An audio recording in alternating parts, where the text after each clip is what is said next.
Escolas, lugares onde o conhecimento floresce durante o dia, mas à noite, elas se transformam em labirintos de ecos vazios e memórias esquecidas. Nossos primeiros monstros não vêm de contos de fadas, mas de salas de aula onde as luzes piscam e os armários rangem sozinhos. E no centro disso tudo, o zelador, o homem das chaves, o guardião silencioso que varre os pecados do dia para debaixo do tapete. Nossa primeira história vem de uma cidade esquecida no interior de Ohio, nos Estados Unidos, em 1987. Baseado em relatos policiais, depoimentos de sobreviventes e artigos de jornais amarelados pelo tempo, esta é a saga da Escola das Sombras Eternas. Uma professora dedicada, um zelador despedido injustamente em um porão que guarda mais do que poeira. Prepare-se, o que começa como uma noite comum de correção de provas pode virar o seu pior pesadelo. Vamos mergulhar nessa escuridão.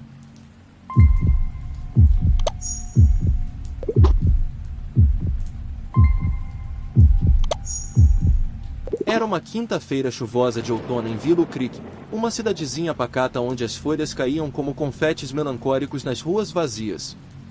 A escola central, um prédio de tijolos vermelhos construído no início do século XX, erguia-se como um sentinelas cansada no fim da rua principal. Seus corredores largos, cheios de armários enferrujados e quadros escolares desbotados, ecoavam com as risadas das crianças durante o dia. Mas à noite, quando o sol se punha atrás das colinas, a escola se calava, como se prendesse a respiração. Foi nessa quietude opressiva que Helena Ramírez, uma professora de literatura de 32 anos, decidiu ficar até tarde para corrigir as redações de seus alunos do ensino médio. Helena era o tipo de mulher que amava seu trabalho mais do que a si mesma. Viúva há 2 anos, desde que seu marido morrera em um acidente de carro, ela encontrava consolo nas palavras dos adolescentes, histórias de amores impossíveis, rebeliões juvenis e medos ancestrais. As crianças me mantêm viva, ela costumava dizer às colegas durante o café da manhã. Naquela noite, o ar estava úmido e pesado, carregado com o cheiro de giz molhado e madeira velha. Helena sentou-se em sua sala no 2º andar, sob a luz amarelada de uma lâmpada fluorescente que zumbia como um inseto irritado. Pilhas de papéis espalhavam-se sobre a mesa, a casa dos 7 Gables de Hawthorne era o tema, e os alunos haviam se superado em descrições góticas. Por volta das 8 horas da noite, o último aluno havia saído, e o diretor, Sr. Hargrove, trancara as portas da frente com um clique metálico que ecoou como um tiro no silêncio. Helena ouviu o som e sorriu para si mesma, ela tinha a chave mestra para emergências, um privilégio que raramente usava. O zelador, um homem chamado Victor Klein, de 58 anos, era responsável pela limpeza noturna. Victor era uma figura familiar na escola, alto, magro, com mãos calejadas de anos limpando pisos e consertando vazamentos. Seu uniforme cinza, manchado de graxa, pendia frouxo em seu corpo ossudo.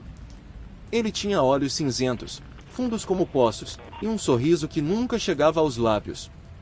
As crianças o chamavam de Vovô Chaveiro, e ele respondia com acenos mudos, varrendo os corredores com uma vassoura que parecia uma extensão de seu braço. Helena o vira mais cedo, enquanto ele limpava a cantina. "Boa noite, Sr. Klein", ela dissera, e ele apenas grunhira em resposta, os olhos fixos no chão. Havia algo de estranho nele ultimamente, desde que o diretor o repreendera publicamente por atrasos na manutenção. Rumores circulavam entre os professores. Victor fora pego bebendo no porão da escola, um hábito que ele negava veementemente. "Ele é inofensivo", dissera o diretor. "Só um velho solitário." Helena não pensara mais nisso. Ela mergulhou em suas correções, a caneta vermelha riscando o papel com comentários entusiásticos. Excelente uso de metáforas sombrias. O relógio na parede tic-taqueava, marcando as 9 horas, depois 10. O vento lá fora uivava, batendo nas janelas como dedos impacientes. Foi por volta das 10h30 que Helena ouviu o primeiro som estranho. Um arranhar baixo, vindo do corredor, como unhas em madeira. Ela ergueu a cabeça, franzindo a testa. "Deve ser o vento", murmurou para si mesma, mas seu coração acelerou um pouco.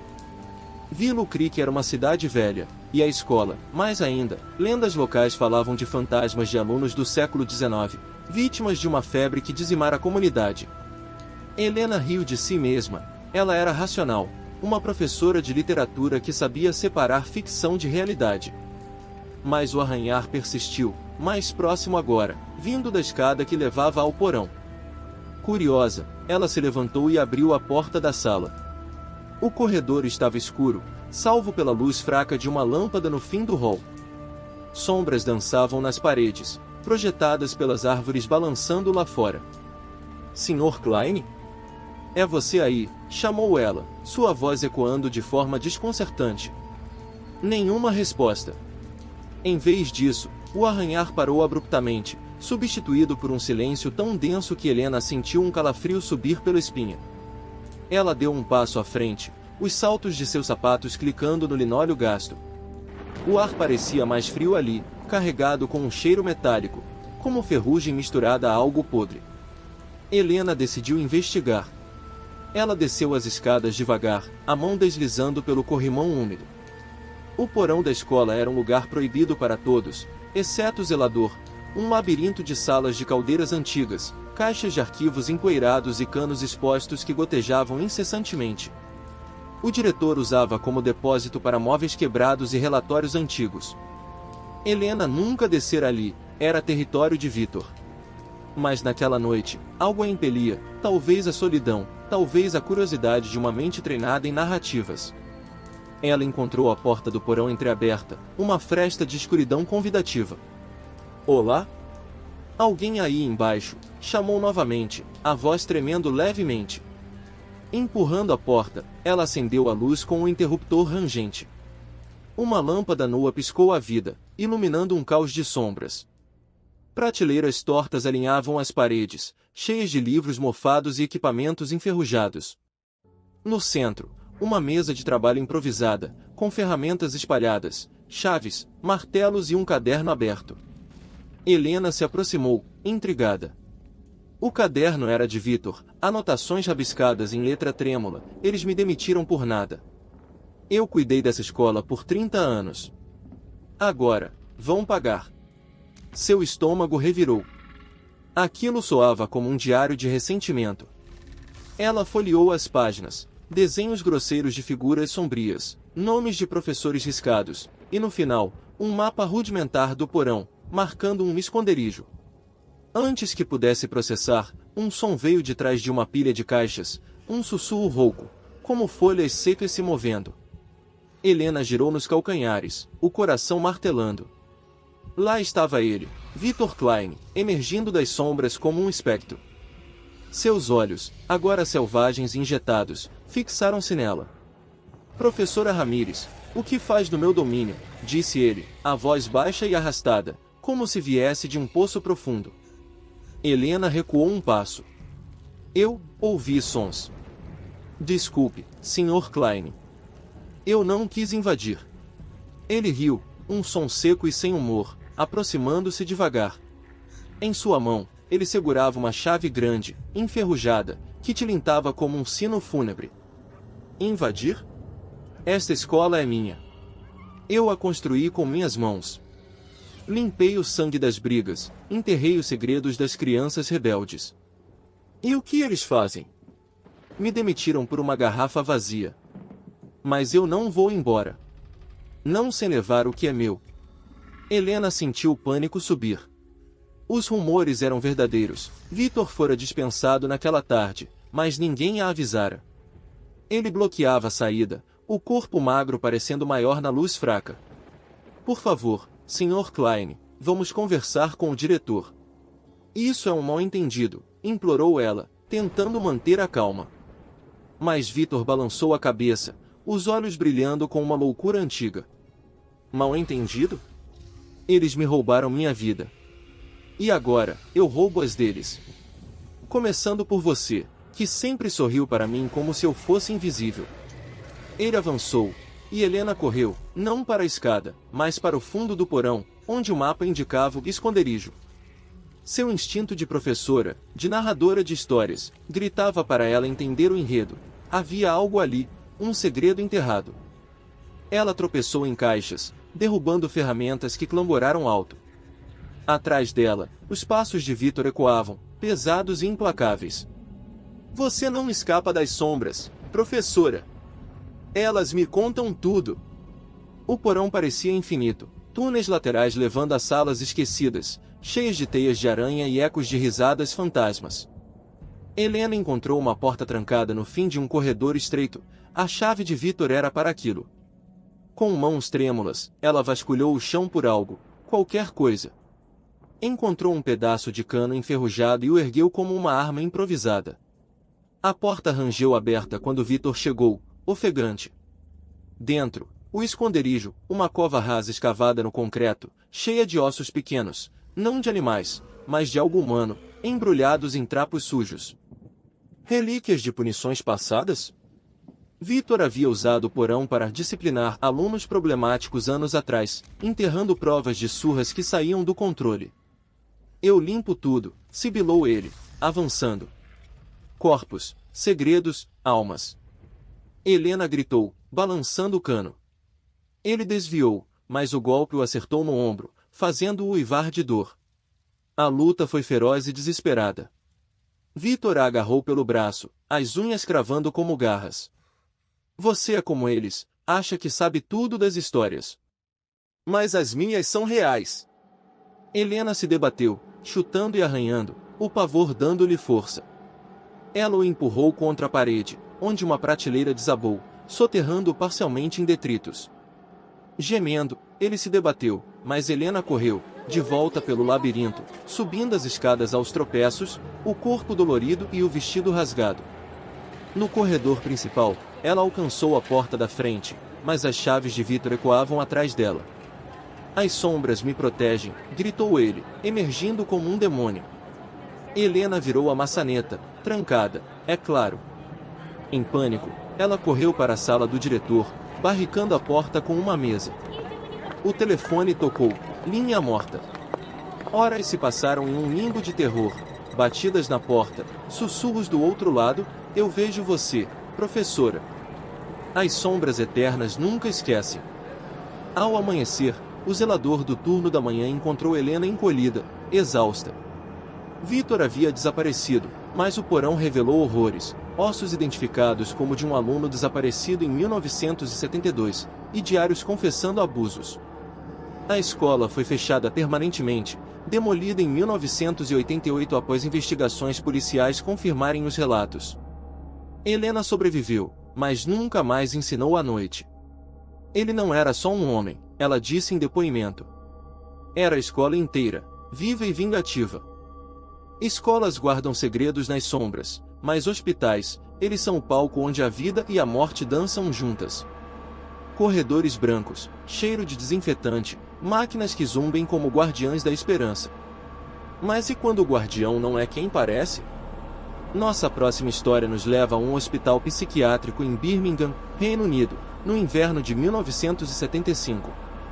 Baseada em arquivos médicos desclassificados e testemunhos de sobreviventes, está a história de O Zelador do Silêncio Eterno. Um paciente preso em sua própria mente, um zelador que promete cura, mas entrega algo muito pior. Um horror que se esconde atrás de portas trancadas e seringas brilhantes. Feche os olhos por um momento, mas não por muito tempo. O que você está prestes a ouvir pode te fazer questionar cada consulta médica que já teve.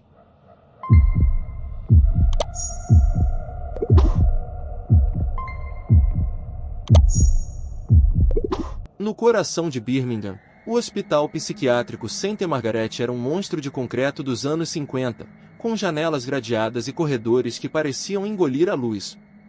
Construído para abrigar pacientes com transtornos mentais severos, era um lugar onde gritos eram rotina e o silêncio, um privilégio. Em 1975, o hospital estava superlotado, com cortes de orçamento deixando a equipe esquelética e os corredores mal iluminados. Foi nesse cenário que Thomas Reed, um jovem de 24 anos, chegou como paciente. Diagnosticado com esquizofrenia após um colapso nervoso, Thomas ouvia vozes que o atormentavam dia e noite, vozes que sussurravam sobre traição e vingança. Ele era quieto, de olhos grandes e assustados, sempre segurando um caderno onde escrevia frases desconexas, eles me observam. As paredes sabem. Thomas foi internado na ala C, a mais isolada do hospital, reservada para casos considerados perigosos. A ala era um labirinto de quartos trancados e salas de contenção, com paredes brancas manchadas de umidade e um cheiro constante de antisséptico misturado a mofo. Durante o turno da noite, a equipe era mínima, uma enfermeira exausta e um zelador responsável por manter a ala impecável. Esse zelador era Harold Finn, de 47 anos, um homem baixo, de pele pálida e cabelo ralo penteado para o lado. Harold era quase invisível, empurrando seu carrinho de limpeza com precisão militar, o balde tilintando com frascos de produtos químicos. Ele raramente falava, mas seus olhos, pequenos, brilhantes e inquietos, pareciam estudar cada paciente como se fossem espécimes. Thomas notou Harold em sua primeira noite. Enquanto tentava dormir em seu quarto minúsculo, preso a uma cama com correias de couro, ele ouviu o som do carrinho de limpeza passando pela porta. "Boa noite, Sr. Reed", disse Harold, a voz suave como um sussurro de vento. Thomas, drogue por sedativos, apenas acenou com a cabeça. Mas algo no tom de Harold incomodou, era calmo demais, como se ele soubesse algo que Thomas não sabia. Nos dias seguintes, Thomas começou a perceber padrões. Harold aparecia em horários estranhos, sempre após as rondas das enfermeiras, carregando seringas que não pertenciam ao protocolo médico. Ele oferecia remédios especiais aos pacientes, dizendo que silenciariam as vozes para sempre. Thomas, desconfiado, recusava, mas outros pacientes aceitavam, desesperados por alívio. Uma noite, por volta das 2 da manhã, Thomas acordou com um grito abafado vindo do quarto ao lado. Ele pressionou o ouvido contra a parede fina, ouvindo murmúrios. "Fique quieto, é só uma limpeza." Era a voz de Harold. O grito parou abruptamente, seguido por um silêncio que parecia engolir o ar. Thomas, tremendo, anotou no caderno: "O zelador não limpa pisos. Ele limpa almas." Na manhã seguinte, o paciente do quarto ao lado, um homem chamado Peter, foi encontrado morto, diagnosticado como suicídio por overdose de sedativos. Mas Thomas viu algo que ninguém mais notou: o carrinho de Harold, estacionado fora do quarto de Peter, com uma seringa descartada entre os trapos. Semanas se passaram, e Thomas começou a juntar as peças. Ele fingia tomar seus remédios, cuspindo-os quando as enfermeiras saíam, mantendo a mente afiada. Observava Harold com cuidado, notando como ele entrava em quartos de pacientes problemáticos, aqueles que gritavam muito ou desafiavam os médicos. Cada visita era seguida por silêncio, e dias depois, um novo suicídio era reportado. Thomas começou a escrever tudo: horários, frases que ouvia, até os cheiros químicos que emanavam do carrinho de Harold. "Clorofórmio, talvez", escreveu ele, lembrando de livros de química que lera na adolescência. Sua paranoia crescia, mas também sua determinação. Ele precisava provar que Harold não era apenas um zelador. Uma noite, Thomas decidiu agir. Ele fingiu um surto, gritando até que a enfermeira o sedasse levemente e saísse. Quando Harold apareceu, como esperado, com sua seringa brilhando sob a luz fraca, Thomas estava pronto. Ele soltou as correias, que havia aprendido a afrouxar com unhas, e se escondeu atrás da porta. "Hora de silenciar as vozes, Sr. Reed", disse Harold, entrando com um sorriso frio. Thomas o atacou, derrubando-o no chão. A seringa caiu, rolando para debaixo da cama. Harold era mais forte do que parecia, suas mãos agarrando o pescoço de Thomas como garras. "Você não entende. Eu limpo a bagunça deles. Eles me agradecem no final", rosnou ele, os olhos brilhando com uma certeza fanática. Thomas, ofegante, conseguiu empurrar Harold contra a parede. Ele agarrou o caderno, que usava como arma improvisada, batendo na cabeça do zelador até que ele desabasse, gemendo. Thomas correu pelo corredor, gritando por ajuda, mas a ala estava deserta, a enfermeira do turno estava em outra seção. Ele encontrou o carrinho de Harold, revirando-o em busca de provas. Dentro de um compartimento escondido, havia frascos sem rótulos, seringas usadas e um caderno de anotações de Harold, listando nomes de pacientes com datas e doses. Peter, 10 ml, 3 de novembro de 75. Silenciado. Thomas sentiu o estômago revirar. Eram assassinatos, disfarçados como overdoses. Antes que pudesse escapar, Harold se recuperou e o alcançou no corredor. Você não vai contar a ninguém, sibilou, segurando uma nova seringa. A perseguição foi frenética, com Thomas correndo por corredores escuros, portas trancadas bloqueando sua fuga. Ele se escondeu em uma sala de cirurgia abandonada, cheia de equipamentos enferrujados e cortinas rasgadas. Harold o seguiu, seus passos ecoando como um predador. Eu sou o anjo da paz deles, disse ele, a voz ecoando nas paredes. Thomas, desesperado, jogou uma cadeira contra Harold, derrubando novamente. Ele correu para a saída de emergência, mas a porta estava trancada. Harold tinha as chaves. O clímax veio quando Thomas, encurralado, encontrou um bisturi em uma bandeja esquecida. Ele não queria matar, apenas sobreviver. Quando Harold avançou, Thomas cortou seu braço, fazendo-o gritar e deixar as chaves caírem. Thomas as pegou, destrancando a porta e correndo para a recepção do hospital, onde finalmente encontrou uma enfermeira. Ele está matando as pessoas, gritou Thomas, mostrando o caderno de Harold. A enfermeira, chocada, chamou a segurança. A investigação revelou a verdade. Harold Finn injetava doses letais de sedativos em pacientes problemáticos, acreditando que os libertava de seus tormentos. Ele confessou, em um depoimento perturbador, que limpava a bagunça da mente deles. 7 mortes foram ligadas a ele, todas disfarçadas como suicídios. O hospital fechou a ala C, e Harold foi condenado à prisão perpétua. Thomas foi transferido para outra instituição, mas nunca se recuperou totalmente. Ele continuou escrevendo, deixando um aviso: cuidado com quem limpa à noite. Eles podem estar apagando mais do que poeira. Hospitais são lugares onde confiamos nossa vida a estranhos, mas o lugar onde você deveria se sentir mais seguro? Seu lar. Um condomínio onde portas trancadas prometem proteção, mas escondem segredos. Nossa última história nos leva a São Paulo, Brasil, no verão de 2012. Baseada em relatos de moradores, registros policiais e uma investigação que abalou um bairro tranquilo, esta é a história de O Guardião das Chaves Perdidas. Um novo morador, um zelador que vê tudo e um mistério que começa com uma chave a mais. Prepare-se, depois disso, você pode querer verificar quem tem acesso ao seu apartamento.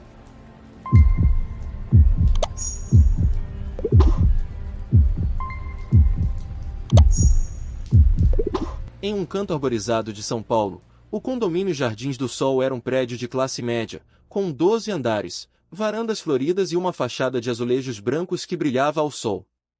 Era o tipo de lugar onde famílias criavam filhos, vizinhos trocavam receitas no elevador e o porteiro conhecia todos pelo nome.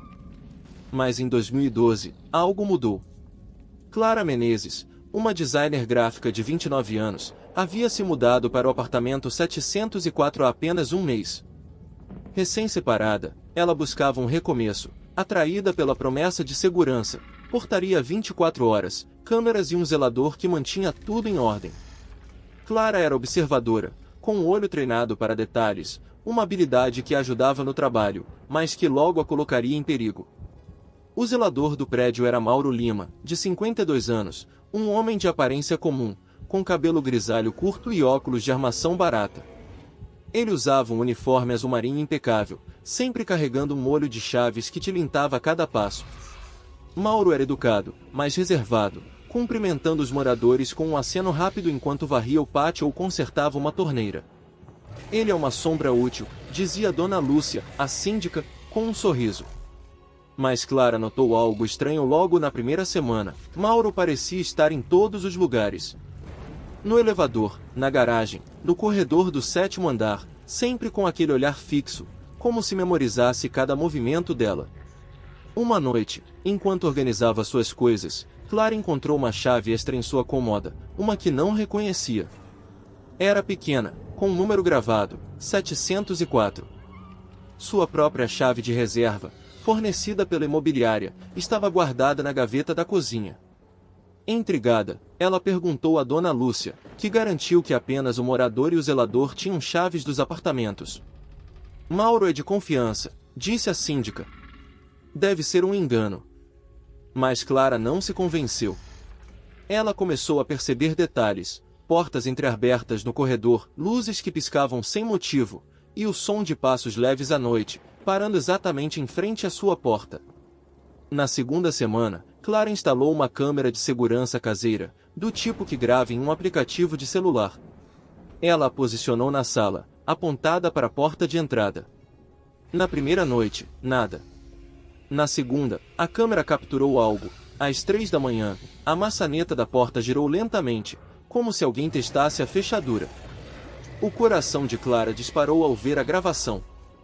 Ela confrontou Mauro no dia seguinte, mostrando o vídeo. Ele deu de ombros, com um sorriso amarelo. Deve ser um vizinho confuso. Às vezes, as pessoas bebem e erram um andar. Mas seus olhos não encontraram os dela, e Clara sentiu um arrepio. Determinada a entender, Clara começou a observar Mauro mais de perto. Ela notou que ele passava horas no subsolo do prédio, onde ficava a sala de manutenção, um espaço trancado com um cadeado reforçado.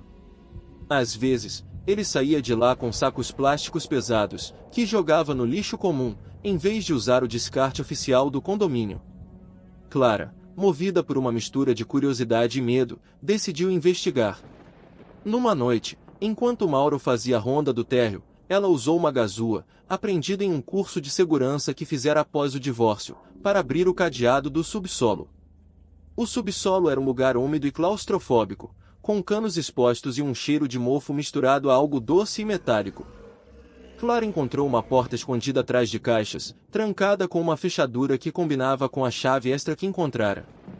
Tremendo, ela a abriu. Dentro, uma sala improvisada, uma mesa com ferramentas, fotos polaroid de moradores, incluindo uma dela, tirada enquanto dormia no sofá, e um baú de madeira. Clara abriu o baú com mãos trêmulas. Dentro, havia objetos pessoais, um colar de Dona Lúcia, um relógio do Sr. Mendes do 502, até um brinquedo de uma criança do térreo. Troféus. E no fundo, um caderno com anotações, 704, observa à noite. Silêncio necessário. Antes que pudesse processar, ela ouviu o tilintar de chaves. Mauro estava descendo as escadas, cantarolando uma melodia dissonante. Clara apagou a lanterna do celular e se escondeu atrás de uma pilha de caixas. Mauro entrou, seus olhos brilhando na penumbra. Eu sei que você está aí, Clara, disse ele, a voz calma, mas carregada de ameaça. Você não deveria mexer no que não entende. Este prédio é meu. Eu o protejo. Clara sentiu o pânico crescer. Ela precisava escapar, mas a única saída era pela escada, onde Mauro estava. Ele começou a falar, como se explicasse a um aluno teimoso. Os moradores são descuidados. Deixam portas abertas, segredos expostos. Eu cuido deles. Eu guardo as chaves deles, e os segredos também. Clara percebeu que Mauro não era apenas um ladrão de objetos, ele era um voyeur, um controlador que usava seu acesso para manipular o prédio. Rumores de um culto local, que acreditava em purificar comunidades, vieram à sua mente. Era Mauro parte disso? Ou apenas um louco com poder demais? Clara agiu rápido. Ela jogou uma caixa no chão, distraindo Mauro, e correu para a escada. Ele a perseguiu, as chaves tilintando como um alarme. Você não sai daqui, gritou ele. Clara subiu os degraus de 2 em 2, o coração na garganta. No saguão, ela gritou por ajuda, acordando o porteiro noturno, que estava cochilando. Mauro parou na escada, hesitante, mas seus olhos prometiam vingança. Clara mostrou as fotos e o caderno ao porteiro, que chamou a polícia. A investigação revelou um pesadelo. Mauro tinha duplicatas de todas as chaves do prédio, entrando em apartamentos para roubar objetos e observar moradores. As anotações sugeriam planos mais sinistros. Silêncio necessário indicava intenções de eliminar quem descobrisse seus segredos. A polícia encontrou evidências ligando Mauro a um desaparecimento no bairro, uma jovem que morava em outro condomínio onde ele trabalhará. Ele foi preso, mas nunca confessou tudo. O condomínio Jardins do Sol foi evacuado temporariamente, e Clara se mudou, assombrada pela ideia de que Mauro ainda tinha cúmplices. Ele não estava sozinho, disse ela em um depoimento. Alguém o ajudava a vigiar. 3 histórias. 3 zeladores. 3 lugares que deveriam ser seguros, mas que se tornaram palcos de pesadelos reais. De uma escola em Ohio, onde sombras sussurram vingança, a um hospital em Birmingham, onde o silêncio é mortal, até um condomínio em São Paulo, onde as chaves guardam mais do que portas. O que une essas histórias? O terror do invisível. Zeladores são os guardiões do cotidiano, eles varrem nossos rastros, consertam nossas falhas, mas também veem tudo. E, às vezes, escondem segredos que nunca imaginamos. Hoje, trouxemos essas histórias para você não apenas para gelar sua espinha, mas para abrir seus olhos. Quantas vezes você passou por um zelador sem olhar nos olhos dele? Quantas vezes trancou sua porta sem verificar quem tem a chave? Essas histórias, baseadas em relatos reais, são um lembrete. O perigo muitas vezes vive onde menos esperamos. Mas não é só sobre medo. Assistir a essas histórias é como acender uma lanterna na escuridão. Você se diverte, sente adrenalina, mas também aprende a ser mais atento. Talvez agora você cheque as fechaduras com mais cuidado, instale uma câmera extra ou pergunte à síndica quem realmente tem acesso ao seu prédio. Esse é o poder do terror verdadeiro, ele entretém, mas também empodera. E agora, queremos ouvir de você. Nos comentários, conte, qual dessas histórias te marcou mais? A vingança de Victor na escola? O silêncio mortal de Harold no hospital? Ou o controle obsessivo de Mauro no condomínio? Talvez você tenha sua própria história, um zelador que te deixou desconfiado, um barulho estranho à noite. Compartilhe conosco. Sua história pode ser a próxima a inspirar um vídeo. Se você sentiu o coração acelerar com essas narrativas, não pare por aqui. Inscreva-se no canal para mergulhar em mais histórias de true crime e terror que vão além da ficção. Ative o sininho, porque na próxima semana traremos algo ainda mais arrepiante: fantasmas que assombram elevadores, presos entre andares para sempre. E, claro, um último conselho: antes de dormir, dê uma olhada na sua fechadura. O maior monstro é aquele que você nunca vê chegando. Boa noite e boa sorte.